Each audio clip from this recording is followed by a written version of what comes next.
আলহামদুলিল্লাহ।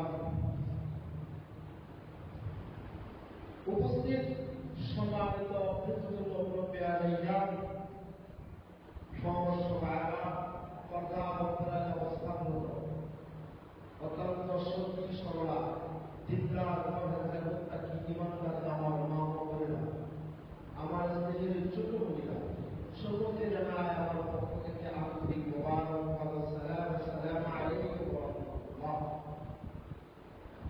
সর্বপ্রথম শুকরিয়া জ্ঞাপন করি ওই আল্লাহ রাব্বুল আলামিনের কাছে, যে আল্লাহ রাব্বুল আলামিন আমাকে সুস্থতা রেখে আল্লাহর হুকুম জুমার নামাজ আদায় করার জন্য অসংখ্য মানুষকে যাচাই বাছাই করে অতি আদর করে, অতি মায়া করে, অতি পছন্দ করে পৃথিবীর ভিতরে শ্রেষ্ঠ জায়গা, উৎকৃষ্ট জায়গা, জান্নাতি পরিবেশে ঈমানদার মুত্তাকি বান্দাদের সাথে বসা, তাদের কাজ দিয়ে আসা এবং বসার সুযোগ করে দিয়েছেন। আসুন সেই আল্লাহ তাআলার প্রাণ করে নিজের সবটুকু আবেগ উজাড় করে অন্তরের অন্তঃস্থল থেকে সিংহের মতো বলতে আসবেন আকাশ বাতাসকে মুখরিত করে একবার একশো কালের মতো শুক্র আদায় করে বলেন আলহামদুলিল্লাহ। সকল হাজির, আজকের আলোচ্য বিষয় হচ্ছে কুরবানির ইতিহাস, কথা, ফজিলত, গুরুত্ব। কুরবানি কোথায় থেকে চলে আসলো? আমাদের ঈদুল আযহা একেবারে সন্নিকট। আজকের জমা আরেকটা জমা পাওয়া, আজকের জমা আলোচনায় আলোচনা করে শেষ করতে পারবেন। এই জন্য আজকের জমা আলোচনা আমি নিয়েছি, সেটা হবে আপনার ইতিহাস, কথা, কোথায় থেকে কুরবানি আসলো এবং এর ফজিলত, বক্তব্য, গুরুত্ব কত। আগামী দিনে আলোচনা করে কুরবানির বিভিন্ন মাসলা মাসাইল, কারণ ওয়াজিব না, এই বিষয়ে আলোচনা হবে ইনশাআল্লাহ।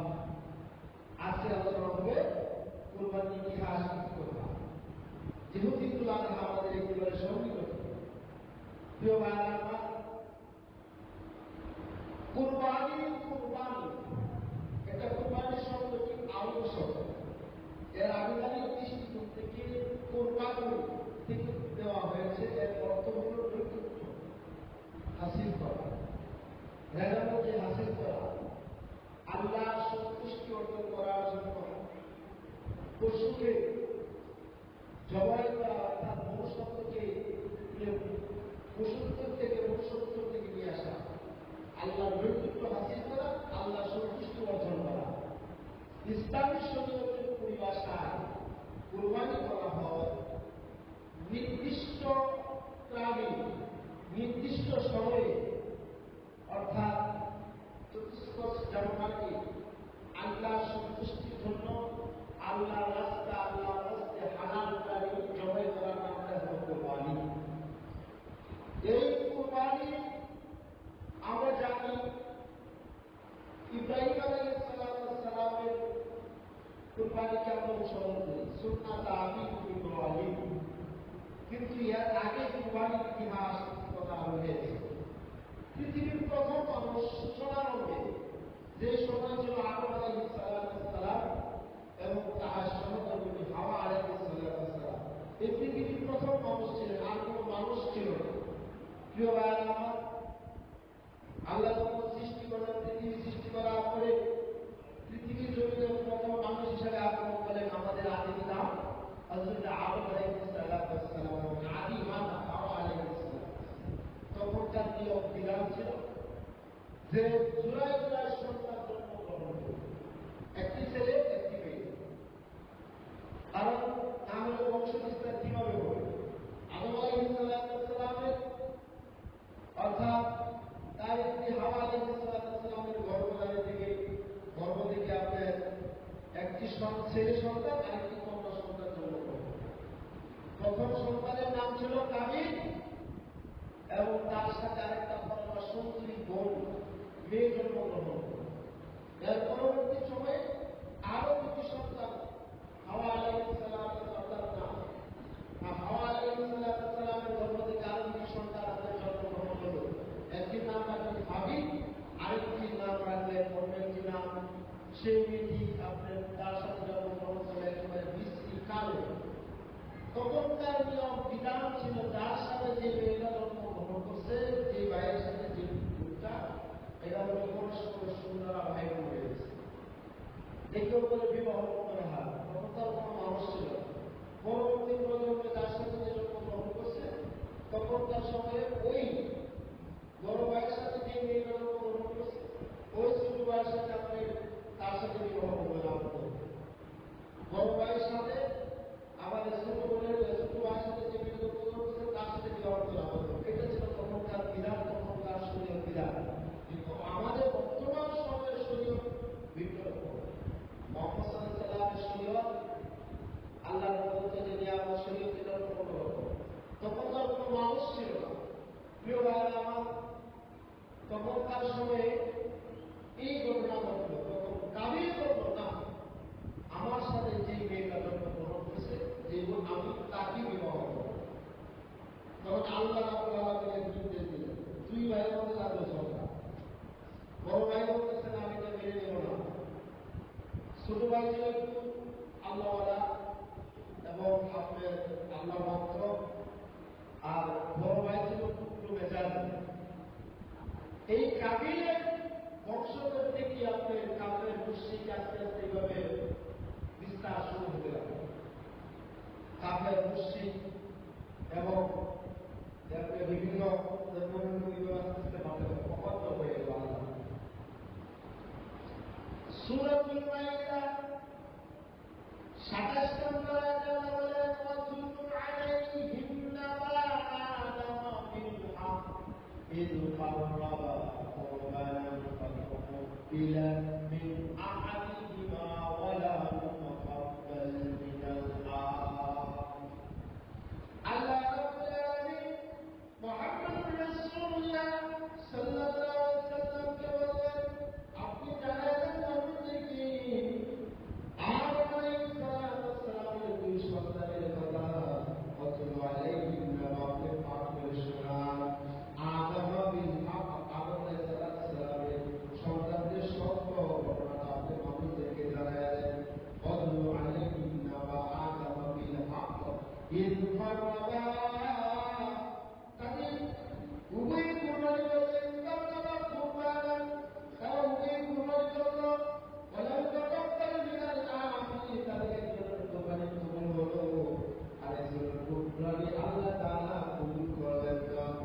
তখনকার বিধান ছিল, নিয়ম ছিল, আমি সে আপনি কৃষক মানুষ চাষাবাদ করত, গম জল নানা ধরনের কৃষিকাজ শস্য এগুলো চাষাবাদ করত। আর আগে যে বেশ বেড়ায় চড়াইতেন। তাফসীরের কিতাব জায়গাতে দুই ভাই আল্লাহর হুকুমের নির্দেশে তারা কুরবানি করবে। কাবিল সে খোলা প্রান্তে মাঠে কিছু আপনার শস্য গম জমে মাঠে রেখে আসলো এবং ছোট ভাই কাবিল সে একটি বেড়া জবাই করে খোলা প্রান্তে মাঠে রেখে আসলো। তখনকার নিয়ম ছিল, বিধান ছিল, যার কুরবানিটা কবুল হবে আকাশ থেকে একটা অগ্নিকণ্ড এসে তার কুরবানিটাকে পুড়ে ভঙ্গ করে। তখনকার ওই বিধান ছিল। এবং বর্তমানে আমাদের দ্বিতীয় বিধান হচ্ছে কি, কুরবানির বস্তু আমরা খাই, ওই বস্তুকে দিয়ে কি বলে মাটির কুরবানি জমে করে আমরা রেখে আসি। তখনকার বিধান ছিল অন্যরকম, আর এখনকার সিস্টেম আরেকরকম। এরপরে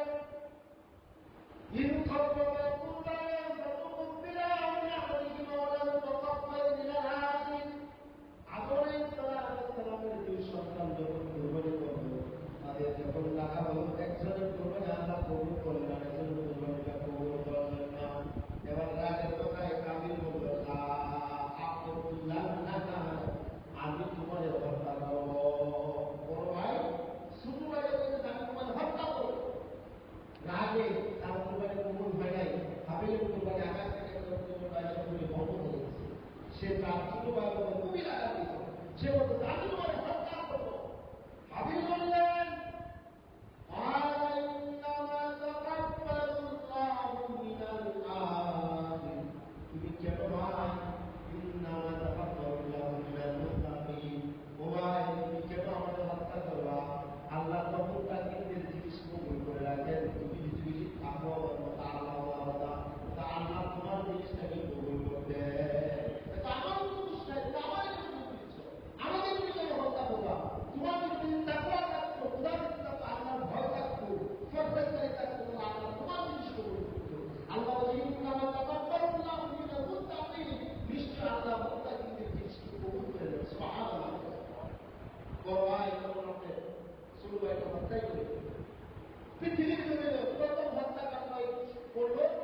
দুনিয়া থেকে যখন তার সন্তান দাউদকে যখন আমাকে কিছু খায় দিয়ে দিলেন, আল্লাহ তারা 40 বছর দিলে যেটা যেমন আমি আমার হাত থেকে আরো 60 দিয়ে দিলাম।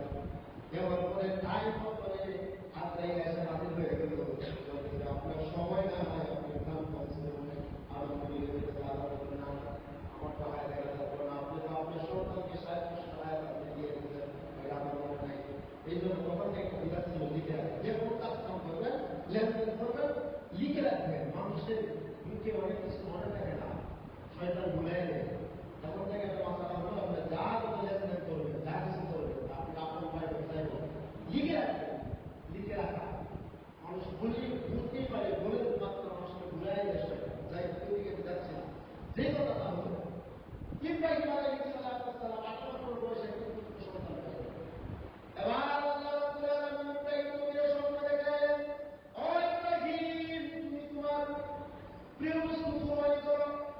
ইব্রাহিম আলাইহিস সালাম আমার ইব্রাহিম নবী 10টি উট কুরবানি করলেন। কয়টি? 10টি উট কুরবানি করলেন। ইব্রাহিম নবী আল্লাহ তাআলা আমার সামনে দেখাইলেন, ও ইব্রাহিম, তুমি তোমার প্রিয় বস্তু কুরবানি করো। মুসলিমদের কাজ বন্ধ করার জন্য, মুসলিমরা কাজ বন্ধ রাখে সমস্যা হচ্ছে। প্রিয় ভাইরা, আমরা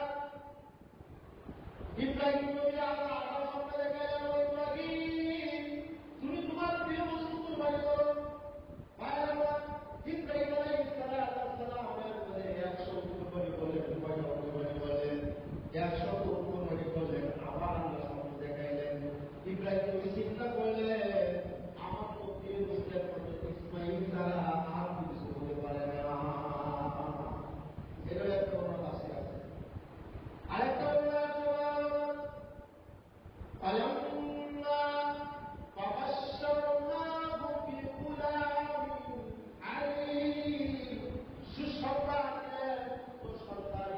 সুসংবাদ দিলেন আল্লাহ তাআলা।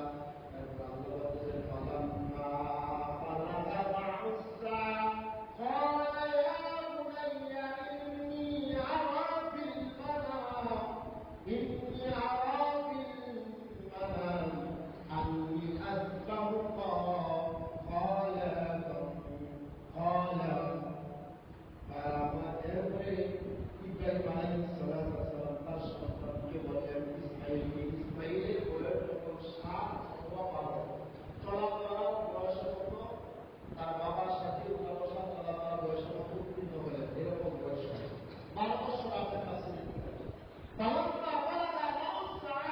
যখন নাকি তার বাবার সাথে চলাফেরা বয়সের উপনীত হলেন, 12 বছর বয়স যখন আসছে, তখন ইব্রাহিম নবী বলতেছেন, ইন্নী আরা ফিল মানাম, নিশ্চয় আমি স্বপ্ন দেখতেছি। ইয়া বুনাইয়া, হে আমার প্রিয় সন্তান, হে আমার প্রিয় বৎস, হে আমার প্রিয় পুত্র, আমি স্বপ্নে দেখতেছি আমি তোমার কুরবানি করতেছি। বাবা পুত্রকে দেখতেছি, আমি স্বপ্নে দেখলাম আমি তোমার জবাই করতেছি, কুরবানি করতেছি। আছে কি নিশ্চয় আমি স্বপ্ন দেখলাম, আমি তোমার কোরবানি করতেছি বা জবাই করতেছি। তোমার কি অভিযোগ? বাবা পুত্র কি বলতেছে, আমি তো এটা দেখলাম স্বপ্নে, আর নবীদের স্বপ্ন সত্য। আপনার আমার স্বপ্নের ভিতরে মিথ্যা হতে পারে, প্রচনা হতে পারে, শয়তানের ধোঁকা থাকতে পারে, কিন্তু নবীদের স্বপ্নের ব্যাপারে শয়তানের কোনো ধোঁকা নাই। নবীদের স্বপ্ন চিরন্তন সত্য। সুবহানাল্লাহ। ইব্রাহিম নবী আল্লাহ তাআলা এই স্বপ্নে দেখাইলেন। এবার পুত্রকে বললেন, আমি আমার পুত্র, আমি তোমার জবাই করতেছি, কোরবানি করতেছি, তোমার কি অভিমত তুমি বলো। আমার সন্তান ইসমাইল বললেন, বাবা আপনি যা স্বপ্ন দেখছেন আপনি তা বাস্তবায়ন করুন। সুবহানাল্লাহ বলে না, যেমন বাবা তেমন পুত্র। নবীর ছেলে নবী, এত সংবাদ আগে আল্লাহ দিয়েছেন। বাবার সামনে আপনি গুলামের হালিম, আল্লাহ সুসংবাদ দিলেন পুত্র সন্তানে। এবার সুসংবাদ কি আপনার আমাদের দিবে আল্লাহ? যত নবীদের ব্যাপারে আল্লাহ সুসংবাদ দিচ্ছেন, কোরআনও জানিয়ে তাদের নবী হবেন আগে। এখন এমন একটা কথা আছে, আমাদের নবী মুহাম্মদ রাসূলুল্লাহ সাল্লাল্লাহু আলাইহি ওয়াসাল্লাম কখন থেকে নবী ছিলেন? কত আলোচনা করব, সোশ্যাল মিডিয়া থেকে বিভিন্ন আলোচনা হচ্ছে। যত নবী আল্লাহ পাঠাইছেন সমস্ত নবীকে সুসংবাদ আল্লাহ দিচ্ছেন। পুত্র সন্তানের সুসংবাদ দেওয়া মানে হচ্ছে নবী হবে। ইব্রাহিম অর্থাৎ ঈসা আলাইহিস সালাম যে জন্মগ্রহণ করছেন, তার মা যখন মরিয়মকে ইবাদত কায়সা বললেন যে আপনি পুত্র সন্তানের মা হবেন, সে বললেন কিভাবে সম্ভব, আমাকে তো কোনো পুরুষ স্পর্শই করে নাই, আমাকে তো কোনো পুরুষে আমার কাছে আসে নাই, কিভাবে আমি সন্তানের মা হব? বলে আল্লাহর হুকুম থাকলে অসম্ভব কিছু নাই। সুবহানাল্লাহ। সেই ইব্রাহিম নবীর অর্থাৎ মরিয়ম আলাইহিস সালামের গর্ভ থেকে যে সন্তান আসলো ঈসা আলাইহিস সালাম আল্লাহ নবী বলে। সুবহানাল্লাহ।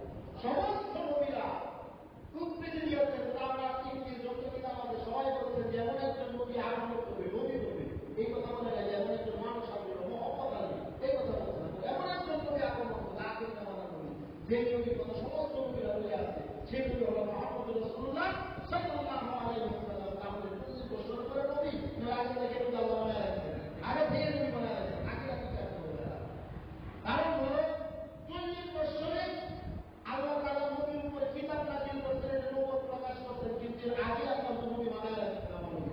সুবহানাল্লাহ বলে। তারা কি কাজ করছে? 40 বছরের পরে আগে নবী বানায় রাখছেন। আমি ওইদিকে যাচ্ছি না, ওইদিকে যে সময় আমার লস হয়ে যাবে। প্রিয় ভাইরা আমার, এবার শুনেন, ইব্রাহিম আলাইহিস সালাম সন্তানকে বললেন, ও আমার সন্তান, আমি কুরবানি করতেছি, তোমার সঙ্গে দেখলাম।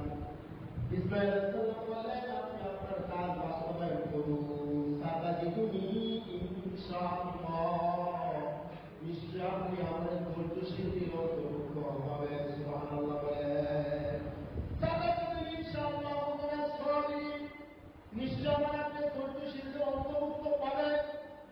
এবার আমার এরপরে হাত বাড়ালে সালামকে ইব্রাহিম আলাইহিস সালামকে বললেন, হে আমার স্ত্রী, তুমি ইসমাঈলকে সাজায় দাও, তাহলে আমি বেড়াইতে যাবো অথবা মহানদের দাওয়াত খাইতে যাবো, এরকম তাফসীরে কিতাবে আছে।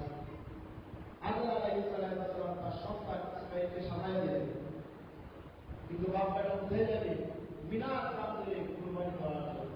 এই ব্যাপারে মা বলে, ইব্রাহিম নবী তার স্ত্রীকে বলে, তোমার সন্তানকে নিয়ে যাচ্ছে কুরবানি করতে। মা দিবে, মহিলাদের মন, মার মন সন্তানকে আমাদের না খায় রাখতে রাখে, কিন্তু সন্তানকে আমাদের দিতে রাখে। এদিকে একজন গরিব মানুষ, তার একটা সন্তান হয়েছে, যদি বলে ভাই তোমার তো চাওয়া দাওয়া নাই, খেতে পারো না, কষ্ট হয়েছে, সন্তান আমাদের দিয়ে দাও, দেখে দেখি না, আমি ভিক্ষা করে খাবো, তো আমি আমার সন্তানকে কাউকে দিব না। সন্তানের জলক মায়া থাকতে চায় না কেউ, যে আমাদের দিনের দিন খায় সেও আপনার সন্তান অন্যজনকে দেয় না। আর একজন নবী আদম আলাইহিস সালাম যদি বলতেন যে আমি তোমার সন্তানকে নিয়ে যাবো, প্রশ্নে আসতে পারবো সারা ইব্রাহিম এবং ইসমাঈল পর্বটা শুরু হয়ে গেল। মিনার মধ্যে তারা শুরু করলেন, এইদিকে শয়তান এসে হাজারে ঢুকালে, হাজারা তুমি কি জানো তোমার স্বামী তোমার সন্তানকে কই নিয়ে যাচ্ছে, জানি দাওয়া খেতে যাচ্ছে, তুমি তো কিছুই জানো না, শয়তান ঢুকা দেবে, তুমি তো কিছুই জানো, তোমার স্বামী তোমার সন্তানকে নিয়ে যাচ্ছে হত্যা করার জন্য। হাজারা একটা বিশ্বাস করে না, না স্বামী কখনো, বাবা কখনো সন্তানকে হত্যা করতে পারে না, বিশ্বাস করে না, অনেক চেষ্টা করার পরে সেখান থেকে শয়তান ব্যর্থ হয়ে গেছে। নবীর স্ত্রী স্বামী গেছে, শয়তান ঢুকা দিতে পারল না। এবার ইসমাঈলকে বলল, ইসমাঈল তুমি কি জানো তোমার বাবা তোমাকে কোথায় নিয়ে যাচ্ছে? ইসমাঈল সালাম বলে, দাওয়াত খাইতে যাচ্ছি। শয়তান বলে, তুমি তো জানো না তোমার বাবা তোমাদের নিয়ে যাচ্ছে হত্যা করার জন্য। এবার ইসমাঈল বলে, পিতা কি কখনো সন্তানকে হত্যা করতে পারে? না, আল্লাহর হুকুম হয়েছে তোমাদের নিয়ে যাচ্ছে কুরবানি করার জন্য।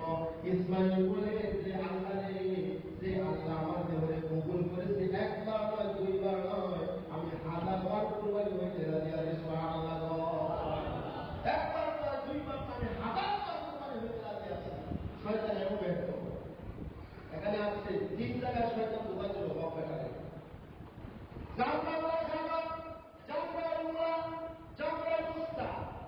এই 3 জায়গায় বর্তমান হাজিরা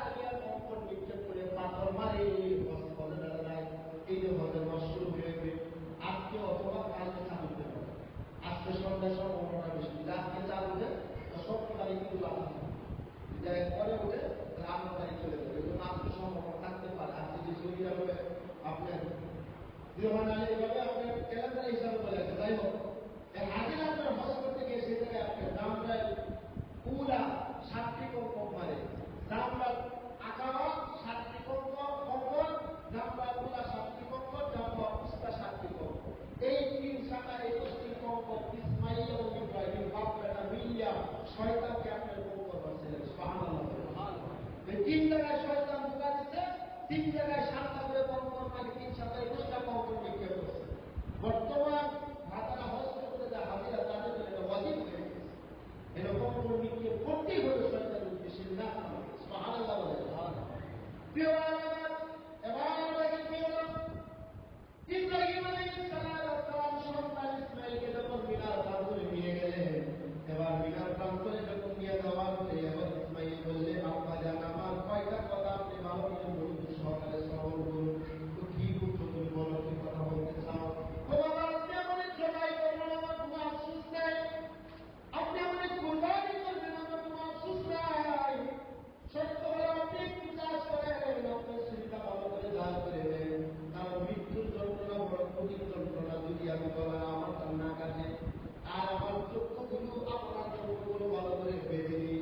কারণ বাপ পুত্রের ভিতরে যে একটা মায়া মহব্বত আছে, এই মায়া মহব্বতের কারণে আমি ইসমাইল নাও প্রবাহিত হইতে পারি, নাও প্রবাহিত হইতে পারি। কাজে চোখগুলো ভালো করে বেঁধে নেয়, হাত পাগুলো ভালো করে বেঁধে নিই, যাতে করে আমি সংস্করণ না করতে পারি। এই কথা তুমি পুত্র বাবাকে বলি, বাবার অবস্থাকে ইব্রাহিম নবীর ইসমাইল আলাইহিস সালাম এইভাবে আশ্বস্ত দিলেন, আব্বা জান আপনি আমার হাত পাগুলো ভালো করে বেঁধে নেন, আপনি শরীরটা ভালো করে ধার দিয়ে নেন এবং আপনার চোখগুলো ভালো করে বেঁধে নেন। আর আমার রক্ত মাখা জামাটা, আরেকটা আত্মী হলো আমার রক্ত মাখা জামাটা আমার জন্মভূমির মাকে দেন, যাতে করে আমার মা এটা থেকে একটু সান্ত্বনা করতে পারি।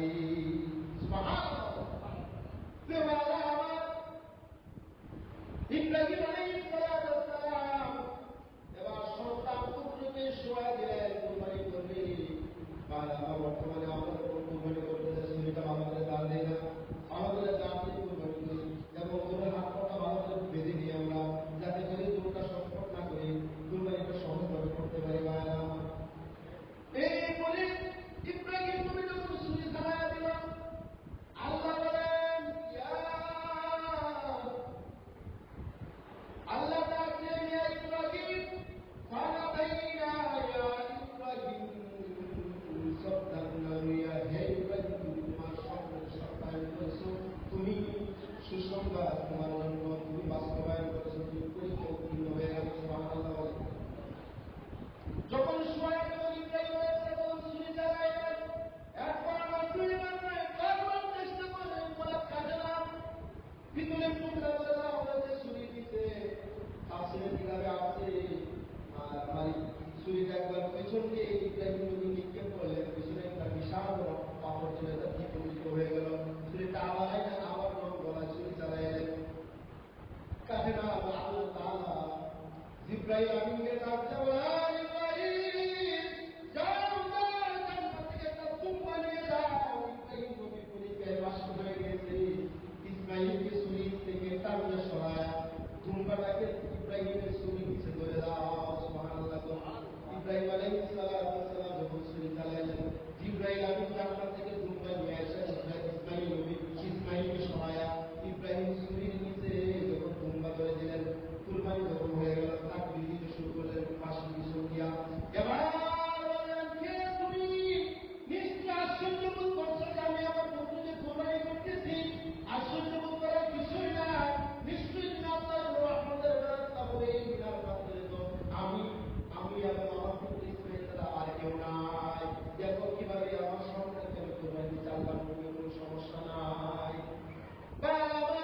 ইব্রাহিম আলাইহিস সালাম কুরবানি করার পরে যখন চোখ খুলে দেখেন ইব্রাহিম, ইসমাইল পাশে দাঁড়া রইল, ইসমাইলের পরিবর্তে জান্নাতি দুম্বা কুরবানি হয়ে গেল। সুবহানাল্লাহ বলে। মাঝখানে একটা ঘটনা হয়ে গেছে। ঘটনাটা হলো, ছুরিকে প্রশ্ন করলেন ইব্রাহিম নবী, হে ছুরি, তুমি ইসমাইল বলা কেন রাখো?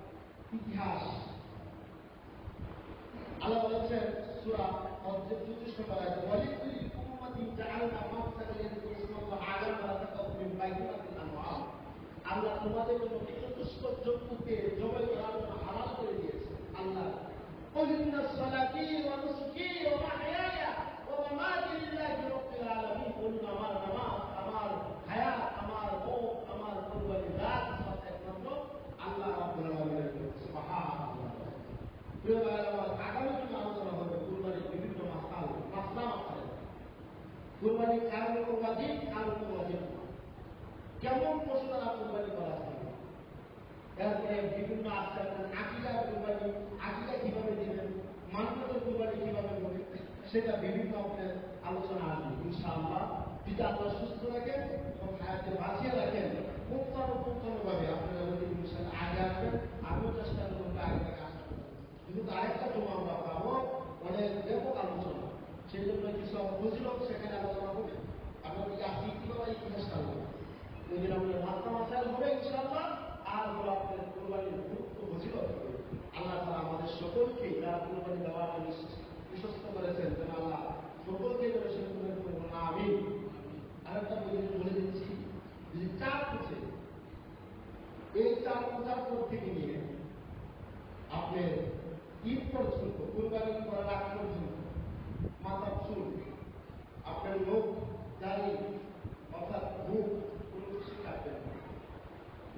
যারা কুরবানি দিবেন তাদের জন্য অতিরিক্ত মুস্তাহাব সওয়াব কুরবানি করার পরে এগুলো আপনার উপরে দেওয়া থাকবে লোক চুল এগুলো উপরে আপনি কাটবেন এর আগে আজকে কাটতে পারেন আজকে আপনি চুল লোক আপনার এগুলো আপনি পরিষ্কার করতে পারেন পরে আপনি চার দোকান করে আর আপনার ফুল লাগাবেন এগুলো অতিরিক্ত সব বিষয় মুস্তাহাব সব আপনার নামে পাবেন কুরবানিতে তারা আপনার নামে যারা কুরবানি দিবেন তাদের জন্য বললে আপনার জন্য ভালো সব পাবেন। আমরা তো চাই যে সব কিভাবে বাড়ানো দেওয়া থেকে তো চিন্তা করি তাই না সে আমাদের ইনশাআল্লাহ